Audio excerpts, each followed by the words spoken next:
Yo, what's up, what's up, what's up? Welcome back to another episode of the Disruption Podcast. We are your hosts. I'm Noah the Baghdadi. It's Chief Olasaji in the building, baby. It's your girl, Moeezy. Oh, he's a prince. What's up? What's good? Hey, if you're watching this on video, if you're listening to this on audio, we hope it's good. It's been gymnastics to get here. But, hey, real quick, before we jump in. Support for the Disruption Podcast is brought to you by Manscaped. So who is the best in the below the waist grooming and hygiene? Ladies, listen up, right? So Manscaped offers precision engineered tools for you and your man's jewels, if you know what I mean. For any women out there who have come across a hairy bush, you're now in luck. Manscaped, the best in men's below the waist grooming, have just launched their 4th generation trimmer, the Lawnmower 4.0. The 4.0. Make sure your man joins the 4 million men worldwide who already trust Manscaped.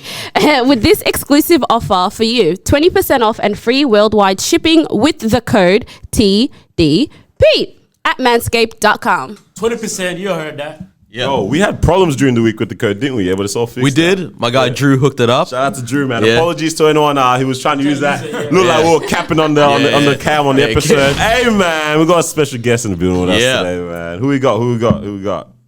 What's up, guys? I'm Noah. I feel like I should have known I should have had some sort of intro in mind. I did not have an intro, but yeah, I'm Noah DaCosta. Glad to be very excited. I've been waiting.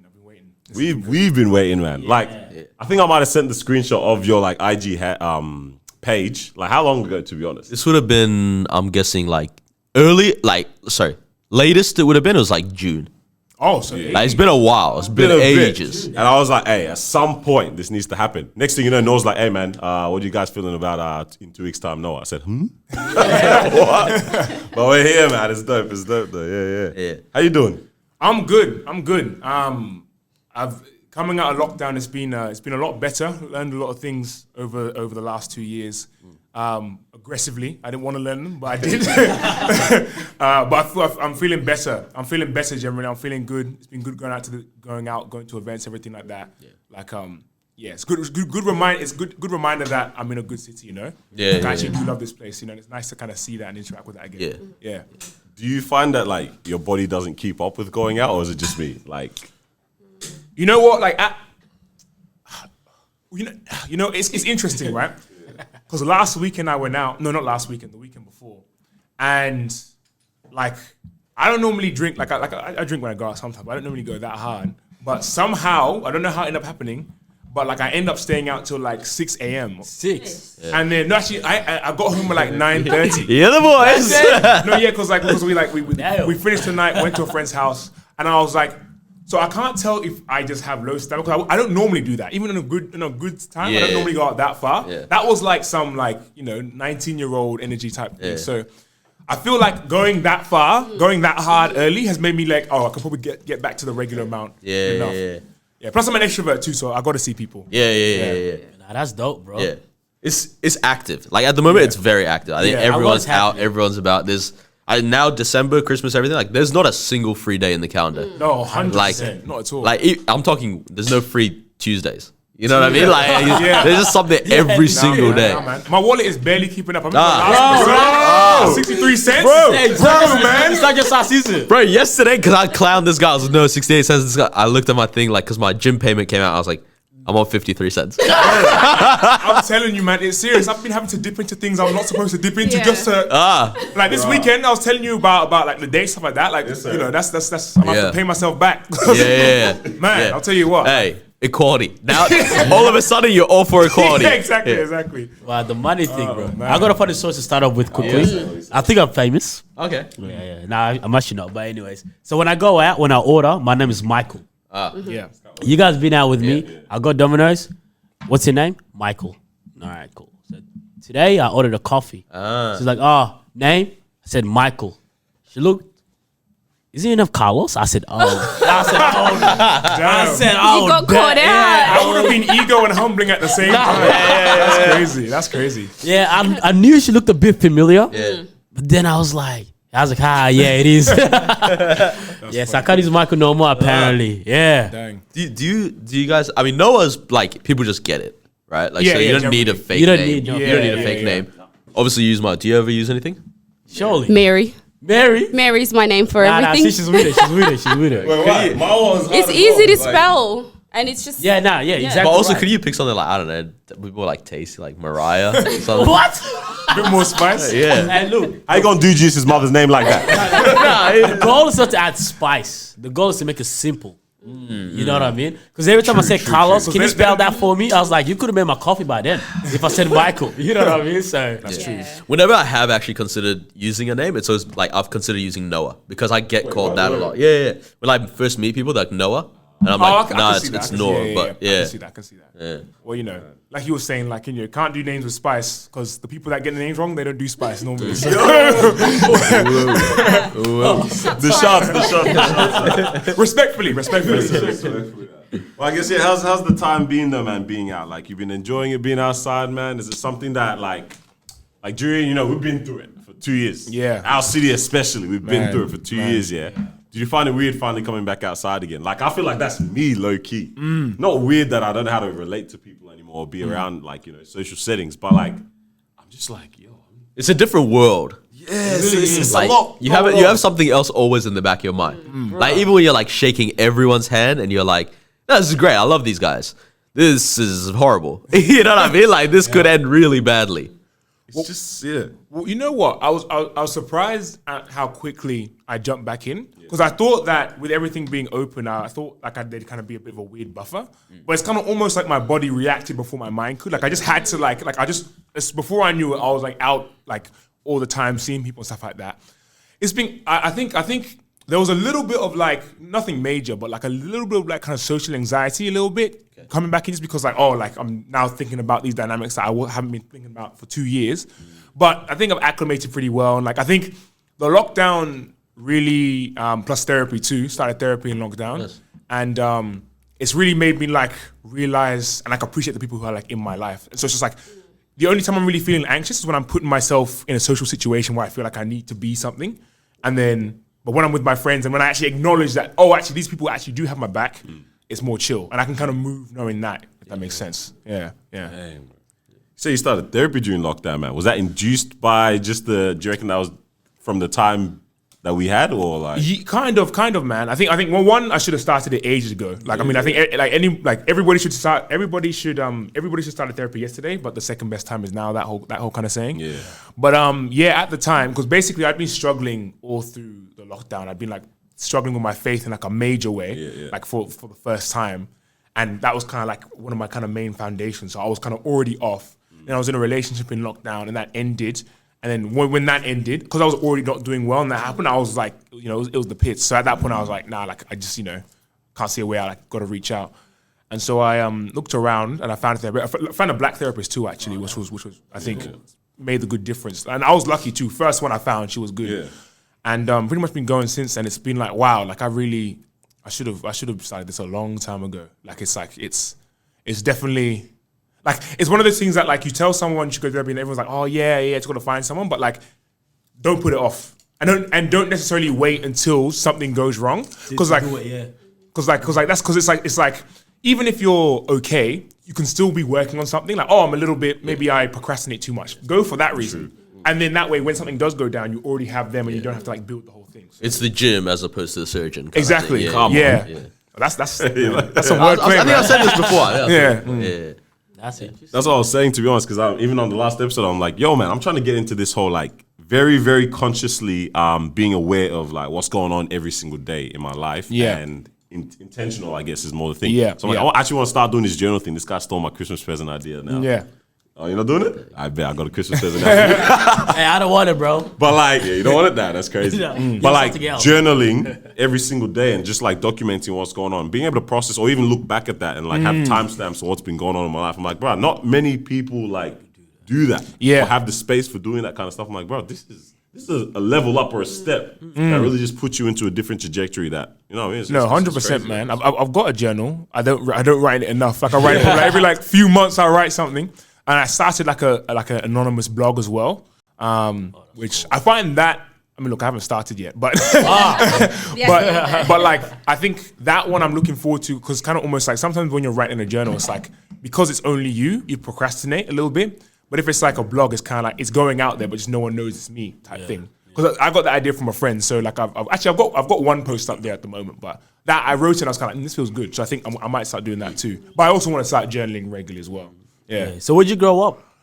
So yeah, I was born and raised in the UK. I was born in London. I was there for the first 3 years of my life. Then we lived in Reading, which is my hometown, which is a town west of London. Pretty big town. That's where the Reading Music Festival happens, which is pretty big in England.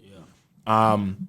And it was good there, but I won't go into like how good it was. But it was good. I really enjoyed it. I talk forever, but it was a good time. It was a good time. And then when we were 9, so this was 2007, we moved to Georgia, city called Savannah, which is like 4 hours south of Atlanta. Kind of closer to the Florida bit, but not in Florida, thank God. Really? Thank God you reckon? Oh, man. Florida is cooked, man. Florida man. Have you seen the Florida man? Exactly. That place, I don't know what is in the water there, man. That place is different. Yeah, no, you're right. Actually, right. Yeah, I was there on holiday, so maybe I enjoyed it in a different way. Oh, so you got like the Will Smith Miami You experience. know what I'm saying? Yeah. You got Miami Beach. Everyone else is dealing with crazy. Oh, right, yeah. Florida. I'm sorry, not Florida. Georgia. Yeah. And you know, I enjoyed my time there. Because I was a kid there. I mean, it was America's a very like the South is a backwards place, bro. Very, very backwards place. And then in 2012 we moved here in straight in January. So I've been here for coming up to 10 years in January actually. Which is crazy because that will be longer than I was in the UK, which is a really weird thing to wrap my head around. Yeah.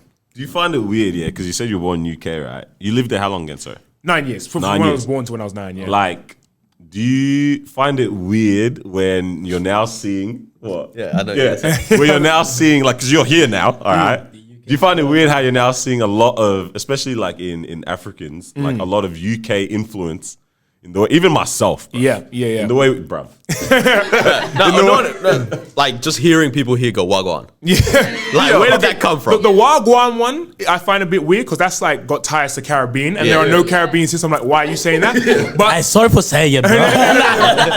but the I'm actually not too mad at it, because I remember when I came here, and again I was in a pretty like white suburb, but when I would see black people, they were trying to act American. And that was more jarring to me because the UK, it makes a little bit more sense. Like I feel like, culturally there are kind of more similarities. Like I'm not mad at someone, a black Australian wanting to be like a black British player. Like that kind of seems like they're kind of a bit more similar. So I'm not actually mad at it. And I think that's a better point to build off from culturally than America. But when I see them trying to be American, I'm like, why are you trying to be American? Just because America is so different to Australia. So it's like when I see it, it's like when I moved here and like I was seeing people, I was like just putting on the American accent, I was like, and I love the West, but it happens a lot on the West side, for example. I was like, why are you doing that? I realize now it's a bit deeper than that. It's not like them just trying to be American. It's kind of an influence thing. But at first I was like, oh, I've been in America. I've got American cousins. I've got American friends. Like, why are you trying to speak? I found that kind of more jarring and kind of, just kind of, I guess, quote unquote lame than the UK stuff. But I get the UK stuff, man, because it's beautiful stuff is happening there. It's crazy. I haven't lived there obviously in multiple years now. More than a decade, but I'm looking back and I'm like, dang, I wish I spoke with more UK slang, What have you seen from your own experience? What is the major difference between living in the UK, America, and then now that you're here? Real quick, even before that, because damn, this is the worst thing ever. People on visuals, we're going through it, man. Using these mics. They allow it, bro. Oh man, so you allow it, you hear that? Bro, when I first moved here, because I went to British school in the Middle East, and so the slang was regular. And because 2009 we were listening to gigs, right? So it's like we knew this stuff, and I got into like little scuffle with someone at school here, like in my first month or two. And then like he came apologized and I said, allow it. And he was like, what? That's right. Like that experience that you've had is something that I always like say, like this guy is just like, cause that's Noor, like he's done hella travels. I'm like, bro, that's like such a big difference in the way you look or see life that you've been able to experience. It's like not pretty much, bro, I don't even know what the percentage is, but close to probably 4% of people only on this planet experience that. Most people literally stay where they're at and don't move anywhere else, right? Especially growing up. Yeah.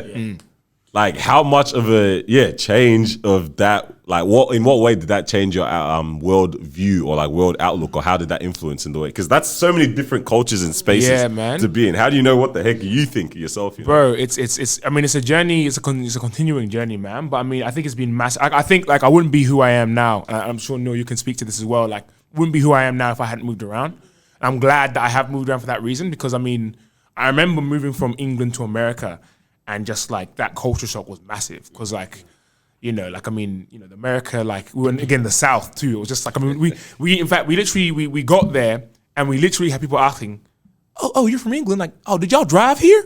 Like the awareness of the world is not there, man. But that shock was like, I needed that, because I was like, you know, I mean, I was a 9-year-old kid, I was just like, you know, obviously things were kind of simple, you know.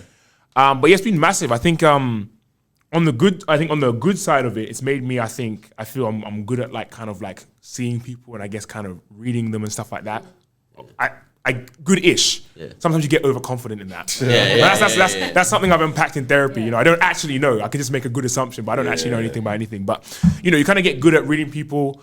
I think like as well, I've always been kind of outgoing, so like I was kind of able to like apply that kind of almost outside look to like how I spoke to people, and then I was able to make more friends as a result. But on the downside, it can make you kind of feel like a bit of an outsider. Like I've been here for almost 10 years, been a citizen since like 2016, and I still don't feel Australian. Bro. And it's 100%. I've realized recently that sometimes when you're kind of out on the outside, you kind of like posture yourself in a bit more of a almost superior sense, like, oh, I've seen the world, whatever.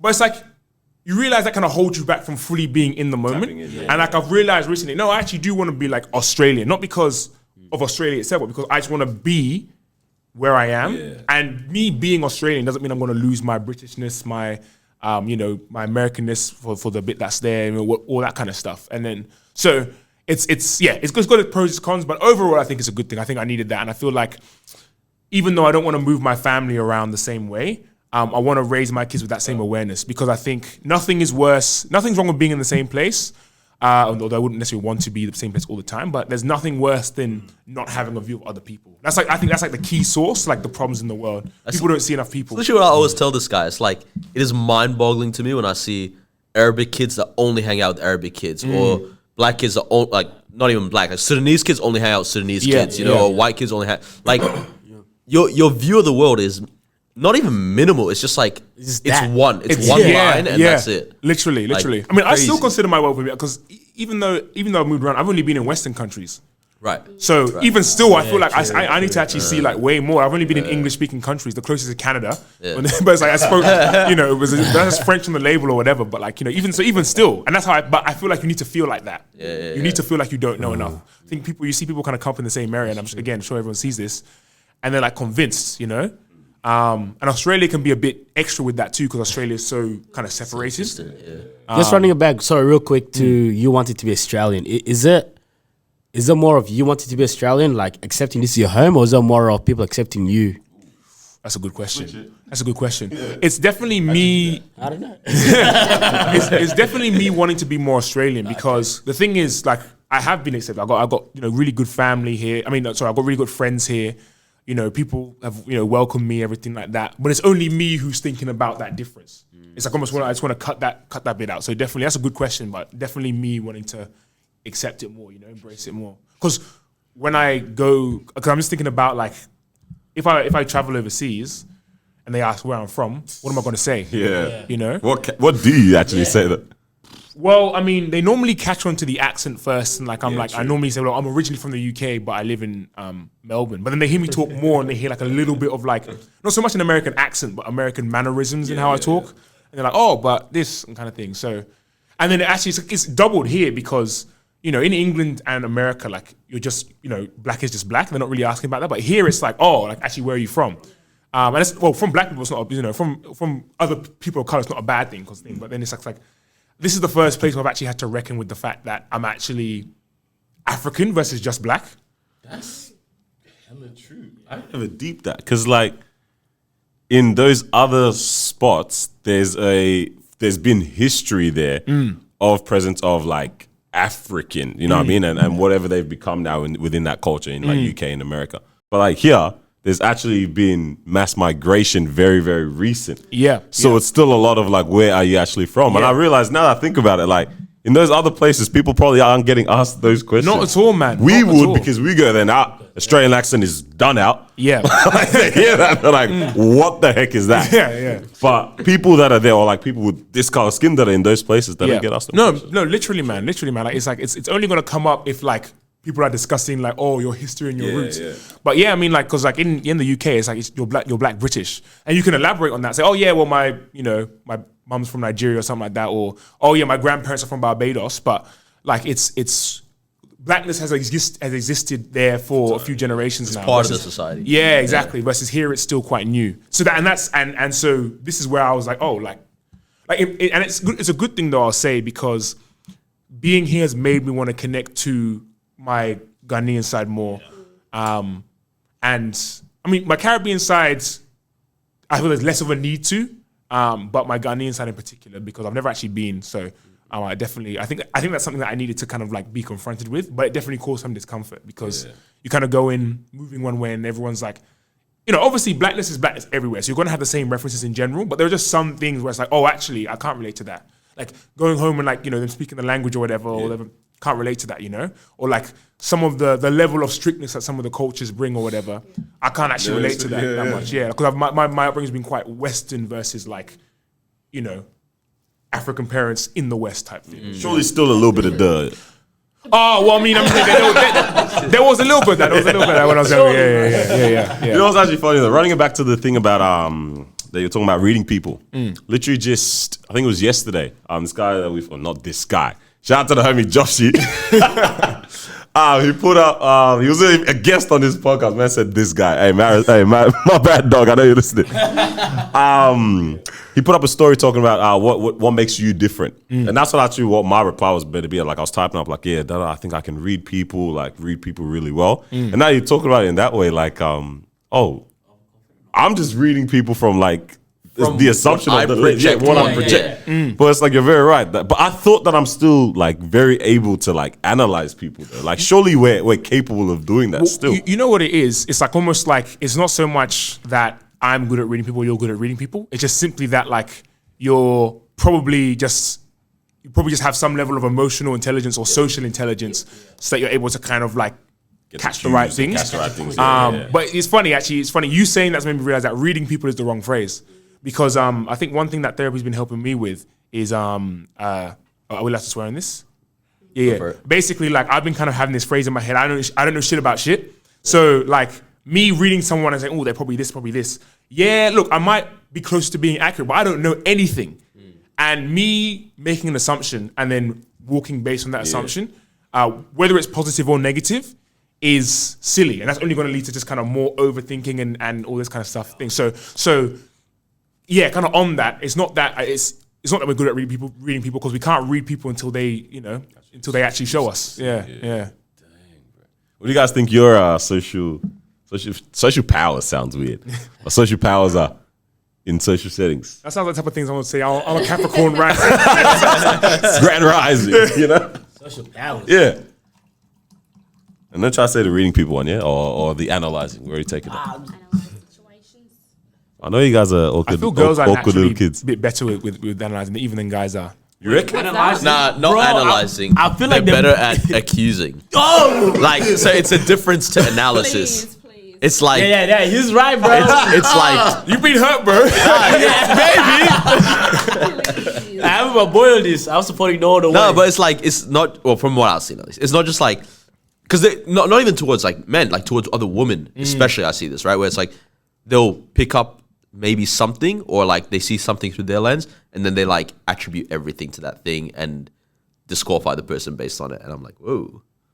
Like, when I've seen girls do that to like other girls that like enter a social circle, I'm like, damn, like she literally just got it. You know what I mean? Like, are you saying like they come to a conclusion of 100%. That person straight away based off like a leap? Just jump for it. Nah, but to be fair, I've seen hella men do that though. Yeah, probably. I can definitely like see that happening potentially, like more with women per se. But I mean, I feel like I've seen a lot of, particularly now, I feel like I've recently just like I don't know, the last year, man, and this, I don't say this in like a virtual signaling way, but man, like men have problems, bro. Yeah. I'm not saying that to be like, oh, like look at me, I'm so well. I don't mean it that way. Because I know I'm good. Bro, we had a whole episode called "Men Are Trash." But yeah, man, like so tell us a bit of these problems that we have. I just want to hear one or two. It's a conversation that is needed, though. Not gonna lie. That's like it's a big conversation, man. But like, I mean, obviously, it just comes down to society and culture, really. Yeah. Like we've kind of like whoever you kind of put in power, they're gonna have things the same way. Like we kind of look at whiteness and particularly white men as like this thing. It's like, well, obviously, I mean, it's frustrating, you get mad, but it's like they're in a position where they don't have to answer to people, so it's a problem. And same with men, we don't have to like, answer as much, so then stuff comes with that, and just so many kind of, I think pride is a big thing, like things are linked to pride, and like, because I was thinking the other day, because I've been thinking about this recently, because I don't know, I was out like, a while back, and a friend's drink got spiked, and no, they were fine, it was in a group situation, it was all good, but then I was really angry, and I was just thinking about the fact that and then one thing, so it's getting a bit kind of a bit deep and dark. I won't keep it here forever, but it was like, she was saying that like no matter how much I hate men, like I could never do that.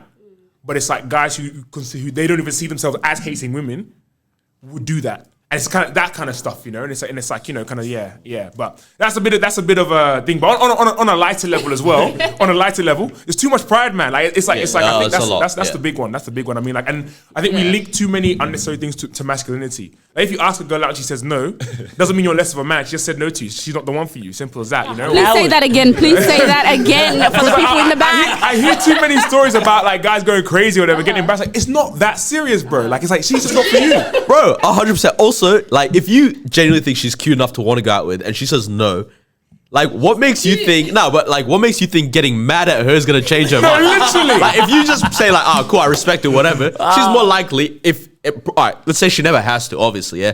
But she's more likely to be like, you know what, that was a cool response. Maybe come around to it in the future or something.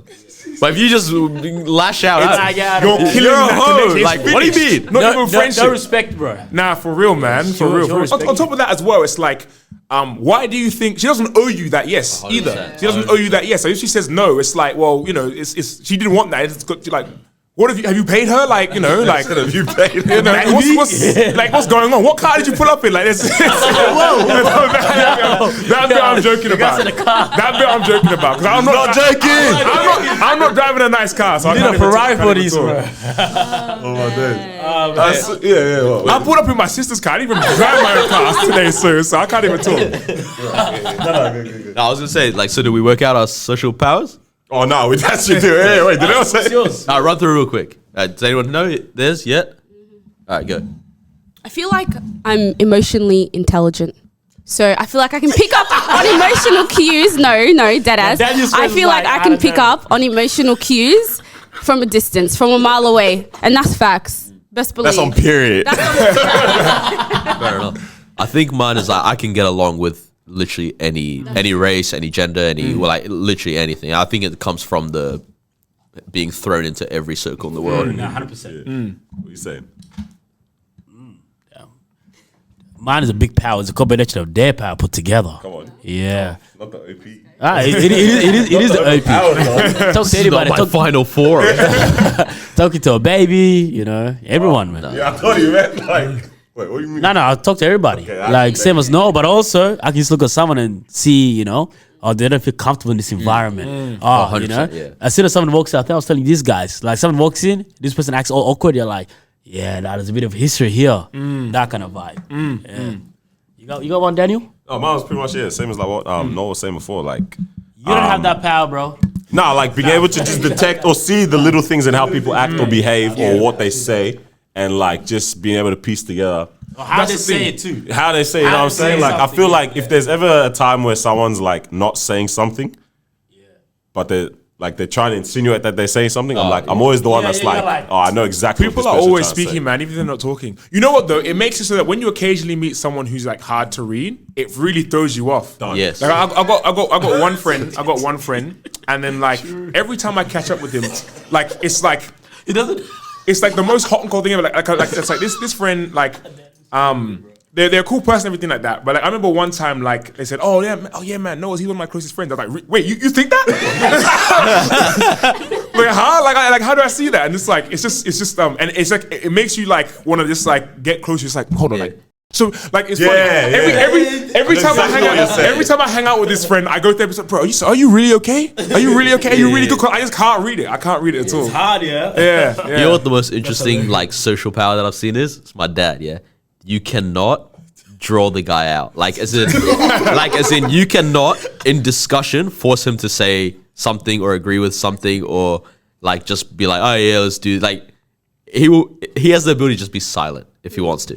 Not in a rude way, just like in a Is it like silent and not even feel awkward, yeah, not on his end. And he doesn't mind if you do. Like so I've seen him like if it's in like car dealerships or in social settings or in whatever. Like he just has this ability to just like I guess it's poker face, really. Yeah. Right? Just like Do you have that though?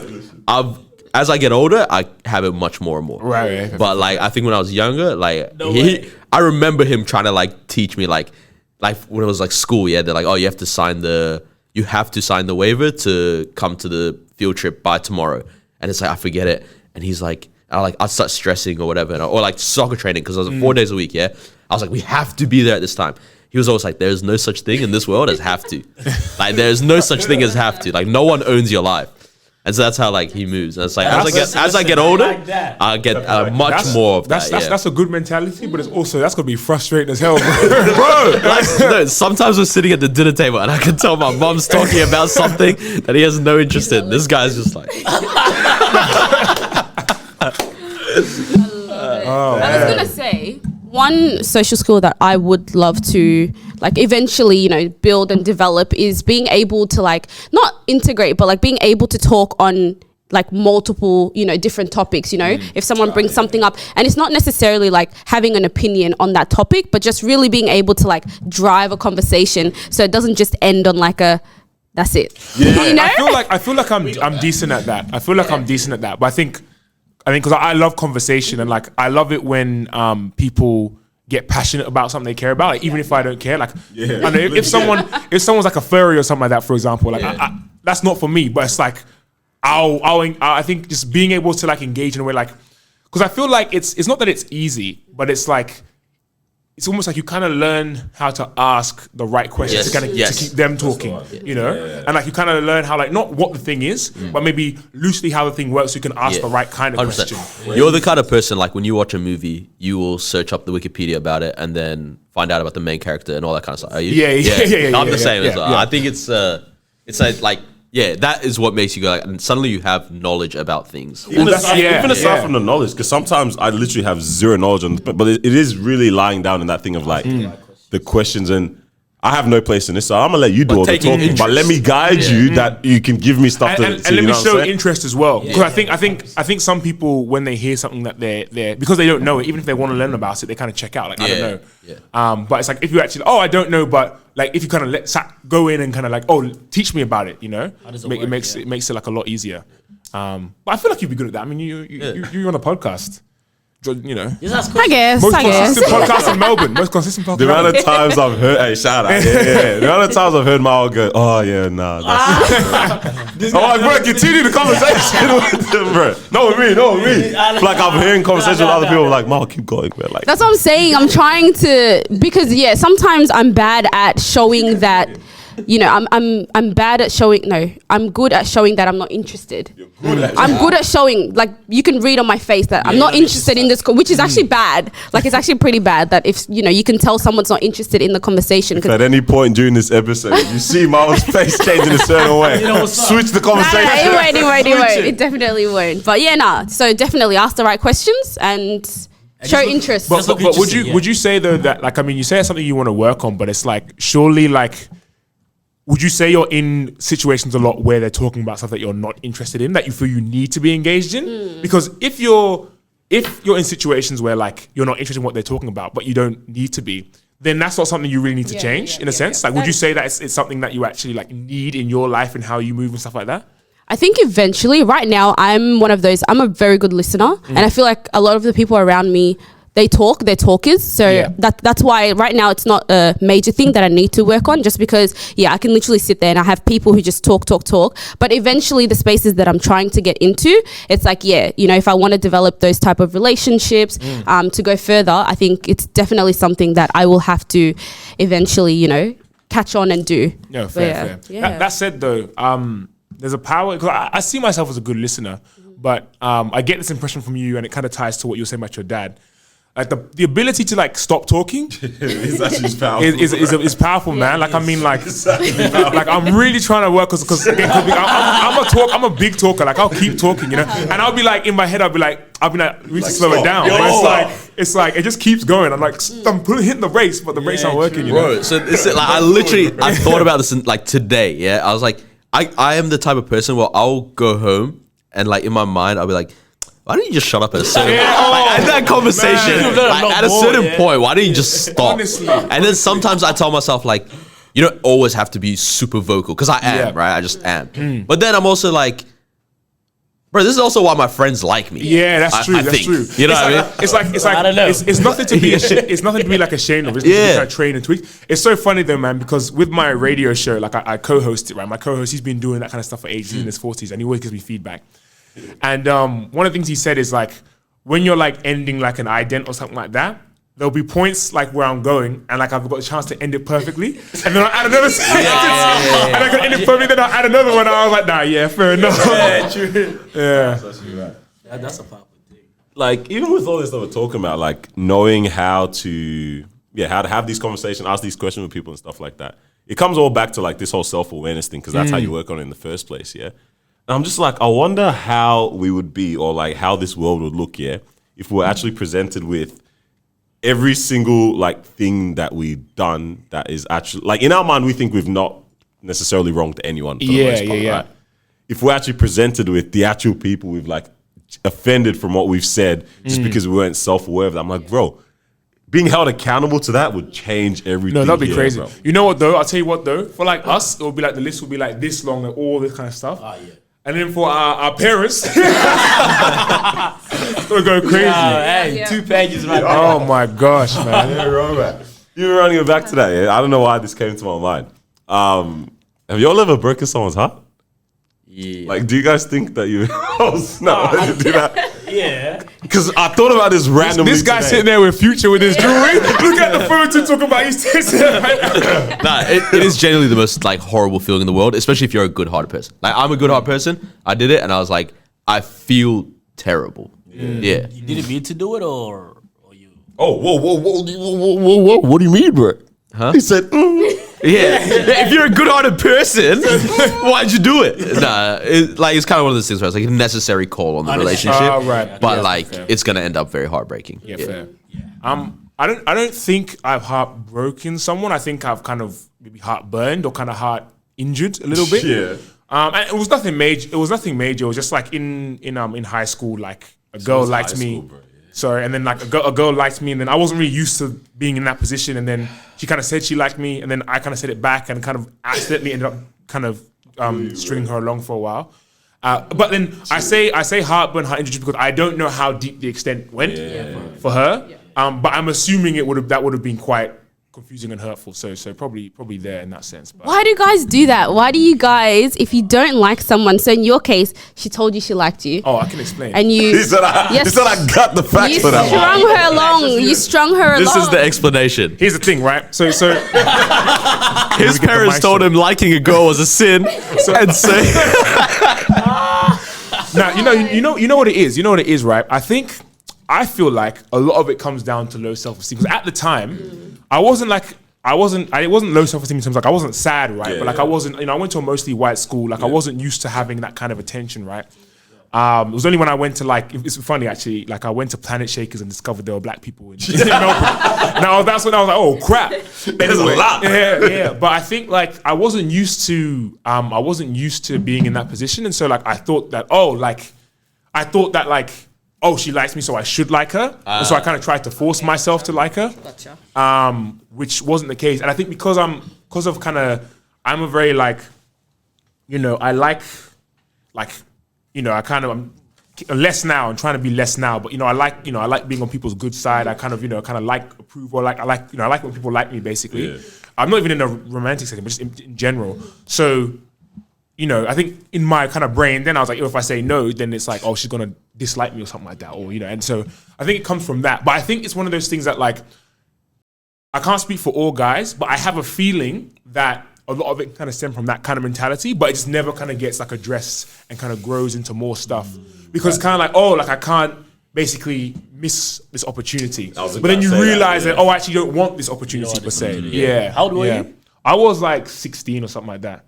And you know what? It was rough though, because what happened was, no, because go through, man. At first it was like this guy. Because what happened was I feel bad, but because it was kind of towards the end of the year, and then during that during coming up, I was about to visit Canada for like the month of December and England for the month of January. This was like this was 2015 to 2016 holidays, right? And so I hadn't seen my family in ages, and like I'm really close to my extended family. So like as soon as like that came, and like she was trying to message me and stuff like that, I was just like, you over my cousin? Who are you? Like I started getting like I was like unjustly mad. Like, she hadn't done anything. She just trying to message me. Oh, how's so and so? I'm like, I'm here. You're there. I'm here right now. Like I'm eating I'm having jerk chicken and oxtail for the first time in 5 years, and you want to talk to me about how you're doing? Nah. Let me tell you. Do you still talk to this person? No. Yeah. But like I think it just kind of fizzled out. But like that was probably the kind of closest to heartbreak. If it wasn't heartbreak, definitely the closest to it. Yeah. Generally, I tend to be. I feel like it'll sound bad, but I feel like I'm more of the personality type to be on that end a little bit. Because like if I'm like in something, I'm like don't want to. I'm very like if something bad is going on, it's not that I won't admit it, but I won't like to say it because I feel that will make it worse. I feel like admitting something bad. It's like if you say like, oh, like, I've got a problem with my relationship with my parents. It almost like I'm afraid that's bringing it to reality, but the truth is already there. Yeah. And so that I'll do that kind of in like relationship settings, or at least I have in the past. I've only been in 2, but yeah. Speaking of dating. Let's talk about it. Because I know you've been experimenting a little bit with experimenting. That's a word we don't really raise. Probably, bro. That is crazy. Using. That's crazy. Yeah. I said been using. Hold on. Wait. What he is? What do you mean? Say it properly, bro. I said, you've been using. Wait, what? No. I'm getting into it. I've been injecting women. What the hell are you saying? All yours, bro. Let's talk about online dating. All right. I want to hear your experience on it. Okay. Yeah? Yeah. Well, I'll start by saying, like, I used to kind of turn my nose up at it because I was very kind of black and white. In fact, I was very black and white kind of prior to lockdown. I'd always try and be open-minded, but I think my natural goals kind of tend to be black and white. And so with dating, I'm like, look, if it's not working to long term, and eventually, I'm not saying it has to be married tomorrow. Like I'm not out here like them, like some of them ones. But like, if it's not working to that, there's no point in it. And I was like very much like, and so every time I'd see someone, I think the reason why I didn't date more, it was probably a good thing back then, because I'd see someone I like or someone cute, but then I'd be over-analyzing, again, thinking I know, and then be like, oh no, but they got this, and I just wouldn't go for it. But then coming out of this lockdown, because I'm still friends with the person I broke up with recently, and I think we're still good friends. I think I'm glad for that, because I think I gained a very good friend through that. She's very open-minded. That's cool. And so that kind of like, and then also because I was kind of going through struggles and the kind of like foundational struggle, like basically who I was had kind of crumbled. And then so I'm like, oh, actually kind of when I take away all this structure, like who am I? And so coming out of it, I also thought that online dating as well was just like, for like hookups and stuff like that. I'm not really on that kind of stuff. But then coming out of it, I was kind of like, oh, you know what? Actually, let me, I've always said that, I want to do this, I don't want to do this. But let me actually just kind of go out and try it and see what actually works for me. But do it in a way where like I'm putting on my head as in, okay, I'm actually going out and seeing. So even if something goes wrong, it's okay because I'm trying to figure it out. Versus I'm trying to do everything right, I'm trying to do perfect. If I go, because maybe you guys can relate, but African parent, particularly my dad. My mom's Western, but my dad you know, it's kind of like the whole like, oh, if you do this, if you know, your life has two paths. If you can go the wrong way or the right way, and I've kind of been operating in that sense. But in terms, but there's no turning back. There's no U-turn on this road. There's no like little creek you can run down. No runabout. I'm telling you, man. Like when I started dating my last girlfriend, yeah, he sits me down, and he's like, look, and he brings a piece of paper. He says, look, in life. In life can go like this way. Whoa. Sometimes someone can come and take you this way. I was like, I've heard this so many times, bro. My mind was blown. I was like, are you mad? I didn't say that, but I was like, are you serious? Oh my gosh, I was so mad when I got that advice. on this real quickly, man. Like with the whole like, even when people like had children in like early years, yeah, or even not even early years. Let's say like. First year of uni or something like that. Bro, our parents made it sound like their life is finished. Finished. Yeah, they're done. You took the wrong turn. No they're back. Yeah, they took the wrong turn. Don't run about, bro. In life, sometimes people can take you. And bro, they sound like they're finished, man. Yo, like now, yeah. I'm saying like low-key now, I'm like, hey man, it's like they survived. Like it's kind of good. Literally. Bro, I wish I would have had a kid at 19 by accident, right? Like, I genuinely do. At that age, I thought it was the most terrifying thing in the world. My parents like trained me to like think like it's just not even an option in your life for that to happen, kind of thing, yeah. And like the other day, I was just chatting with my dad like in the car. I'm like, man, low-key, I wish I would have messed up at 19, had a kid. It's horrible in the moment, and then you're kind of like, hey, my kid would be 5 years old right now. And this guy has the audacity to turn around and be like, you know what? You're not wrong. I said, wait a minute. No way. My whole life, I thought you would have killed me. Oh, man, it's so crazy. And you know what? This is a bit of a tangent still, kind of from where we're going. But like another thing as well, and this is definitely a thing with immigrant families, right? The thing is, like, we've always been like middle class. We've been fine, right? But for some reason, like we've always thought we were like my sisters and I have always thought, oh man, we're a little bit like we're middle class, but we're like a touch on the lower end. We're not doing that thing. And then like a few years ago, like I was sitting around and I was like, wait, hold on. I saw cars in the garage. I was sitting like a second story of the house. I was like, and the PS4 was down. I was like, wait, hold on. We're rich. We have things. Wait, like, where is this kind of thing? And I've noticed. I feel we're not actually rich. We're just fine, right? But like, rich, I was like, I feel like actually this isn't even just an African thing. This is like again, I think an immigrant thing. I think it's a black thing. But that whole kind of thing of like that kind of struggle mentality. Yeah. So you can't rest even when you're there. Type situation. Bro. Like, when I was a kid, like, because we've always been like healthy middle class, right? Yeah. Oh, actually, from Middle East onwards, I think we've been healthy middle class. Yeah. Man, I have to specify Middle East onwards. Yeah, because like now I think about it, my parents struggled in New Zealand, right? Yeah. But it's like every time I'd be like, Dad, are we rich? When I was a kid, we're rich in the Lord. I'm like, bro, just give me a figure, ballpark figure. Like, let me know. Yeah, like how are we looking? The Lord, bro. And then I realized they do certain things that like make you feel like everything is so expensive, like electricity, man. Like tissues, everything. I had a bit of sniffles this week. Yeah, I promise I'm okay. But every time I was at work, yeah, every time I went to blow my nose, I would brace myself because I'm like, it's going to hurt. And then I realized like the guys I work buy those soft tissues. And my parents, because like I'm just used to the tissues at home being like thick. Like, I might as well just wipe with a napkin. Right? And I was like, why did they do this? This stuff's not that expensive. It's kind of that mentality, man. And look, it's like it's good in one sense because it keeps you like, it keeps you humble. You don't want to get too comfortable in the fact that you're comfortable. 100%. But it's like at the same time, it's like you can also see like you're living with a lot of unnecessary stress. Like you think that you're believing that, like relax, like unease your shoulders. Like I think my family went on a cruise, and I will get back to the online dating in a sec.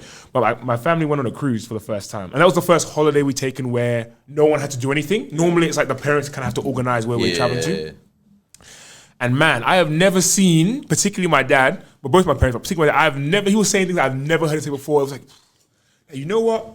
Sometimes you don't need to worry about you. You can just go about life. I was like, you? Man, crazy. But on that massive Mom, pray for him. Yeah, I'm just like, damn, we need more cruises. But anyway, but back on the whole dating thing. Yeah, like, kind of like coming out of this relationship and kind of coming into this new kind of, I guess, season of myself or whatever. I was kind of like, oh, well, let me actually like try some of the things I haven't done. Let me actually like kind of see rather than just like, be like, oh, this thing's rubbish. Without knowing it. And Yeah, so I tried it. So I got Tinder, Bumble, and Hinge. And obviously That was the dynamic 3 you got as well. No, it was me, not him. He didn't do any of this. Well, so you guys remember me saying better this? not. Remember me saying this? No, you gotta say something. I found Bumble was trash. Bumble was garbage. Tinder was pretty bad too because they're trying to make you pay for every single thing. Everything. Hinge was good, but part of the reason why Tinder and Bumble were garbage, right? Because you guys know what I'm about to say, but I didn't say it to you guys, but it was like flipping through a blank notebook. Yeah. Like, I've never seen so much white in my life. Bro, now look. That's exactly what I said. Now look, I'm not anti, trust me. If the right one comes and she's, melanin deficient, it's cool. It's cool. But like, just seeing it, I was like disheartened. Especially cause the thing is right, I went from moving to Melbourne, right? Yeah. Not seeing any black people, discovering black people and other people, other different cultures. Oh, this place is multicultural. I go on the dating apps, I'm like, where'd it go? Bro, where is it? None of these people are my neighbors. How are they within 2 miles from my house? Literally, man. I was like crazy. It was insane. Yeah. But then Hinge, and this is gonna sound crazy. People, if I ever get famous, people are gonna clip this and cancel it. But I'm gonna just say it anyway, because you can't predict the future, right? But Hinge, 2 roads. You know how you can pick the thing? Every single thing except that. The reason why, not because I hate it, but just because if I put that, it's gonna be all I see. 100%. There may have been 1 or 2 other ones which I didn't select, but Wait. Okay, all right.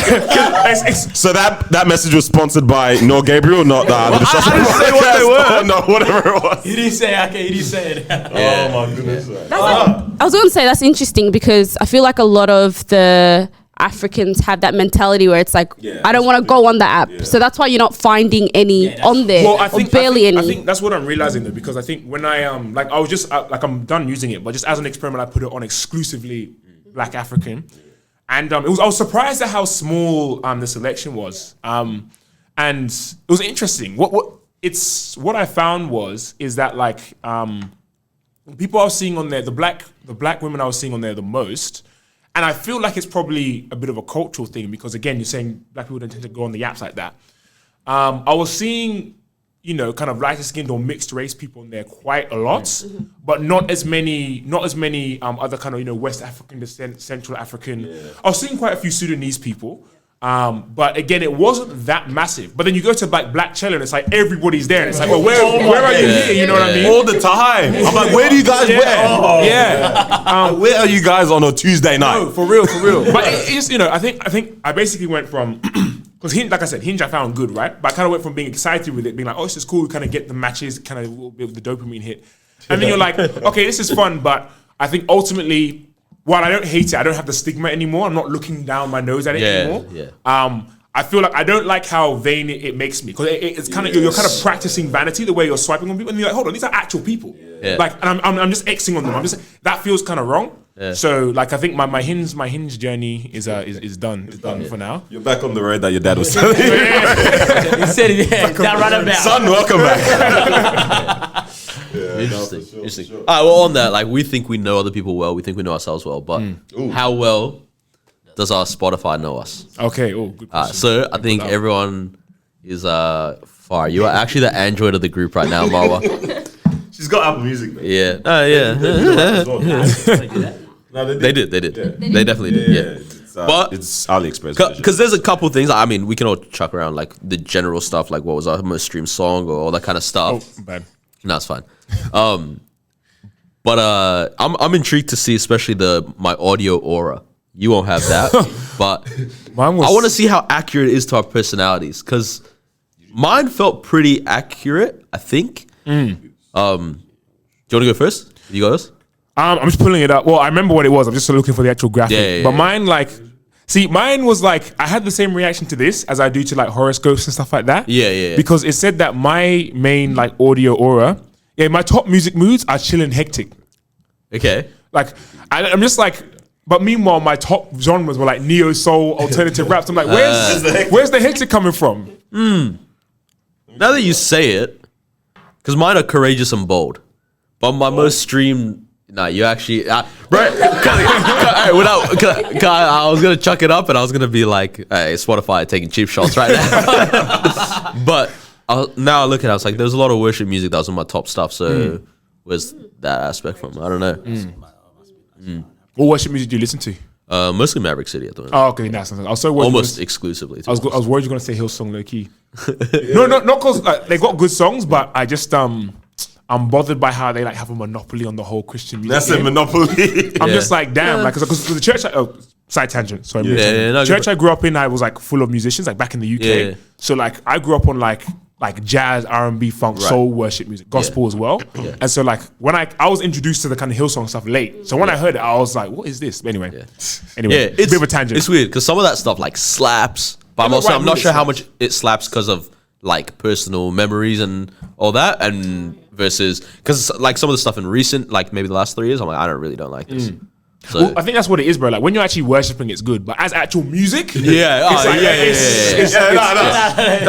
almost no creativity in a lot of it. Like, Bro, you predict what the next slide is. Oh man, Lord, you're my healer. You're my strength or something. What are we gonna tick off? What's off the list? Come on, water reference. Let's go. Let's go. Let me see my aura. I saw it just before, man. You can't get yours, my friend. Okay, you have Apple Music. Right. My audio aura apparently is... Damn, this thing is taking its time. Bro. Wait, it's coming. Is it on this screen here? Ah, yeah, what's that? If you go share your story, it will pop up automatically. I'll go straight away. What a genius. Hype and bold. I saw quite a few people have so we're both bold on that. Apparently. Where did hype come from? I don't know. To be honest, I'm always doing this. I can see how that makes sense. Yeah. Damn. What was your number one artist? My number one, weirdly, my number one artist caught me off guard because it didn't feel that accurate, but it was Georgia Smith, which I didn't see. Wow. How much Georgia are you consuming, bro? Well, no, that's the thing. Even got that much music. Posted yours on Instagram, yeah? Yeah. I saw it, I was like, this would be weird. No, I was caught off guard because my favorite. I mean, I was happy with the rest of the top 5. Yeah. I'm just trying to find it real quick. I'm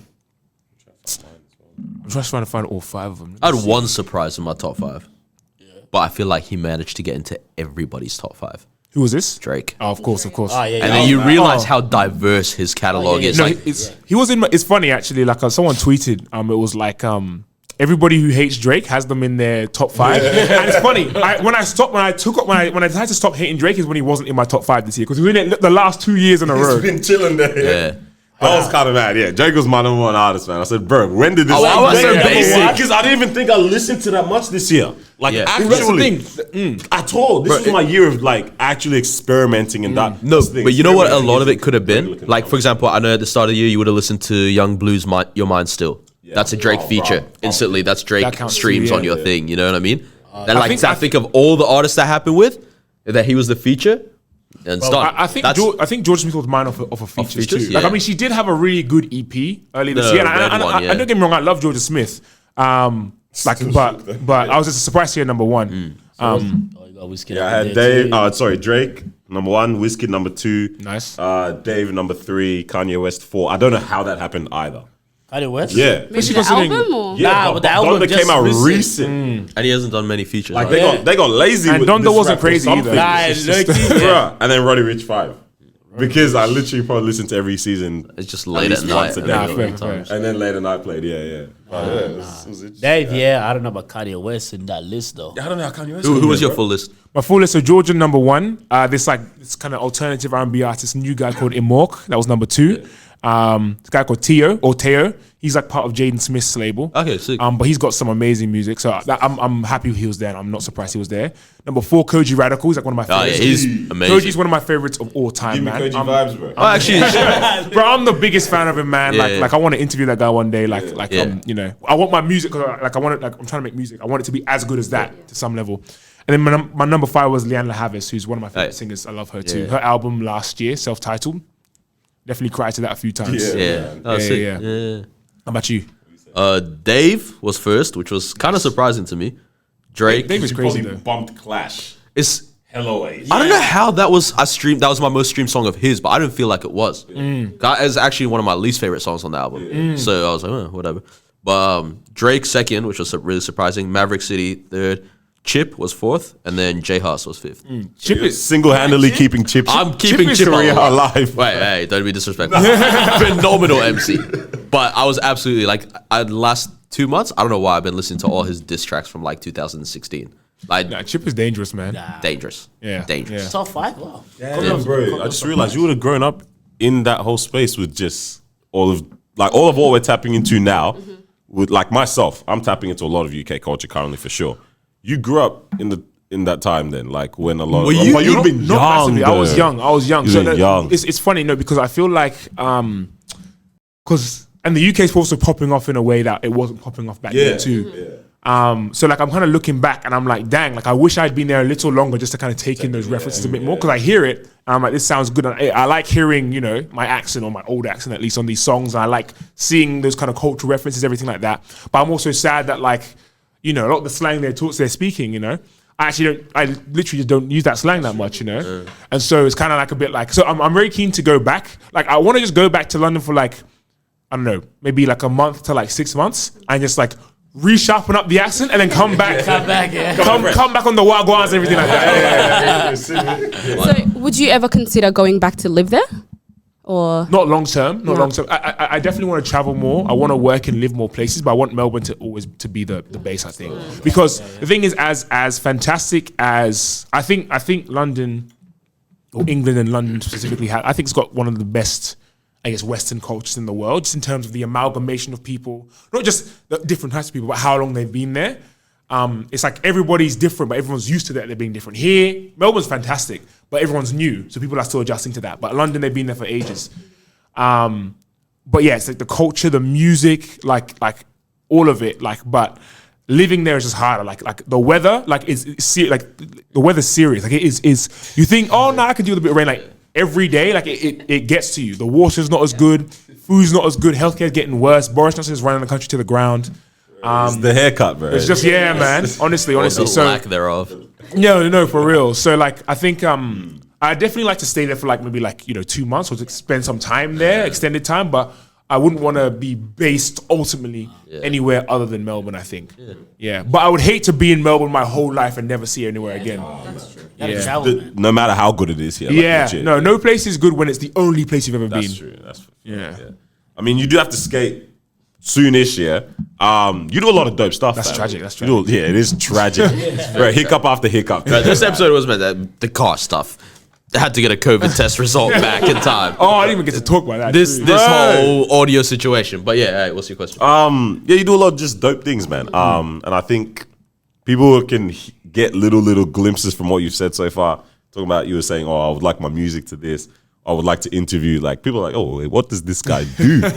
What do you do, man? Like, what are you involved in, bro? Because there's a lot of cool stuff that people should, keep their eye out for. Yeah, man. Well, I mean, the kind of core of what I'm doing is kind of based around that kind of media communication, media journalism. I love talking to people. I love interviewing people. I love exploring people, how they work, stuff like that, exploring how I work.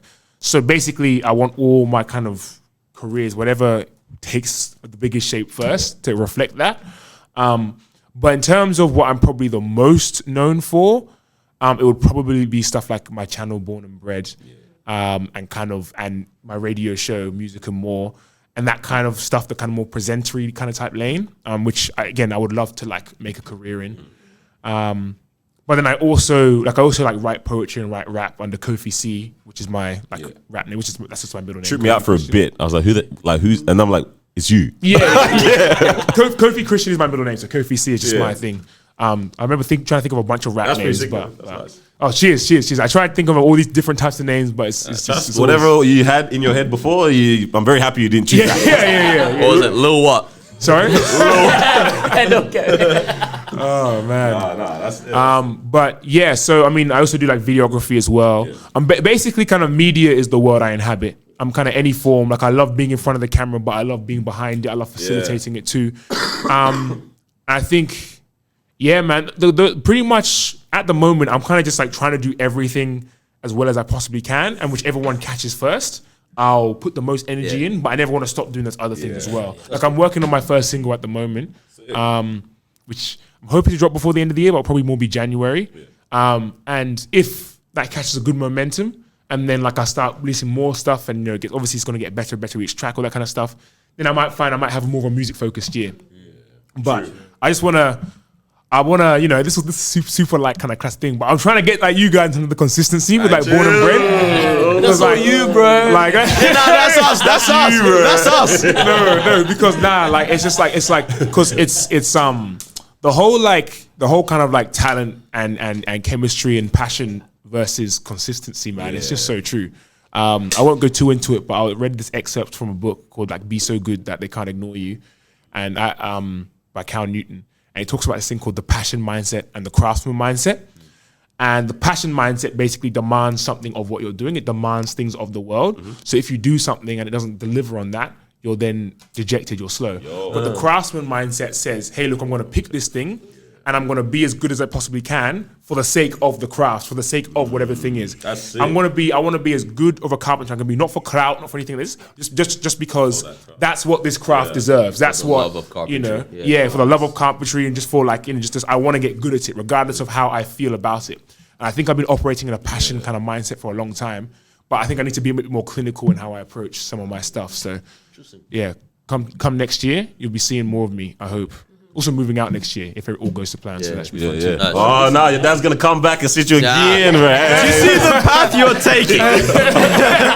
You left already.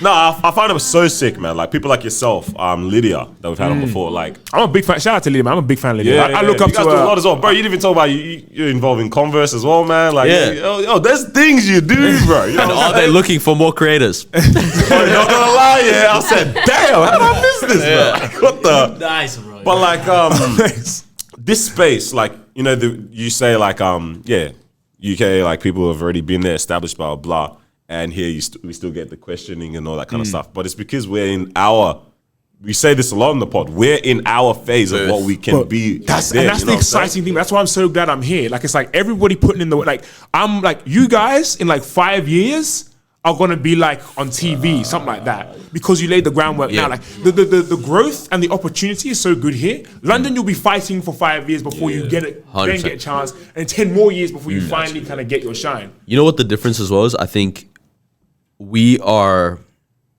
building the initial bricks, but on the platforms that the UK and US are succeeding on now. Right. So like, because like when I think about it, it's like, all right, you take grime, right? Wiley started that, and it was like underground battles, all that kind of stuff. And then now there's guys that are really running with it because of YouTube, and those guys are going to be famous forever. There's a whole generation of people that don't know about Wiley, right? Which is kind of mad to think about, right? But then it's like, for us, let's say in a creative space, it's like, yo, we're like on that same YouTube where that's where you're gonna be taking off anyway. And your Instagram is gonna stay because that's around to stay as well as a platform. And so it's like you're gonna rack up the followers, and because the followers are there, they're never gonna go away. That's like and like similar, like when I was a kid, there was soccer players, like I looked up to them so much. Like Ronaldinho was the biggest thing in the world. And like to me now, it's like it's mad that he has less than like 20 million followers. I don't think he has 10, to be honest, right? Whereas like there's some academy players that have 18 million followers. It's like you can never be unfamous at this point. You know what I mean? Like that's it. Like, your life is success. No, literally. It's crazy. Literally. You took the right turn, you know what I mean? Or your parents waited for the right time to have you. But like, I just find it so sick, man. Like this space and just seeing people like yourself, like Lid again. Like I'm really enjoying where we're actually starting to move, man. Like I'm seeing some real personalities and people that have like the capacity to do these dope things. Events like Shoot or Shoot hype me up, man. You know what I'm saying? Just seeing that, because that's going to become like, that kind of thing is going to continue. It's also nice because everyone seems to like each other. Genuinely, everyone seems to like each other, which is rare. We were saying this, man. When I met you, I thought we'd actually spoken beforehand at some point on IG. Bro, I didn't realize that we'd actually never chatted before on IG, bro. I thought at least that. Like a story react. Yeah. And then I was like, oh, it's a blank notebook, bro. There was no. I'm like, this is nice that at least even the people in the space are also just cool down. Like that also helps the. No one's competing. Per se. Everyone's trying to collaborate. And the few people who are trying to compete, they just get slapped like, nah. What are you doing here? Yeah, no, for real. Oh, hey, when do you need to skate out there, bro? Now? Right now. Like 5 minutes ago, maybe. All right. Hey, all right. Thank you for joining us for another episode of the Disruption Podcast. Where can they follow you? If you want to follow my main, it's at DaCosta_. If you want to follow Born and Bred, it's at Born X Bread. I'm born as in Melbourne. If you want to follow my it's gonna sound crazy, I'm just keep listening. If you want to follow my rap stuff like that, it's Kofi KOFI.C_.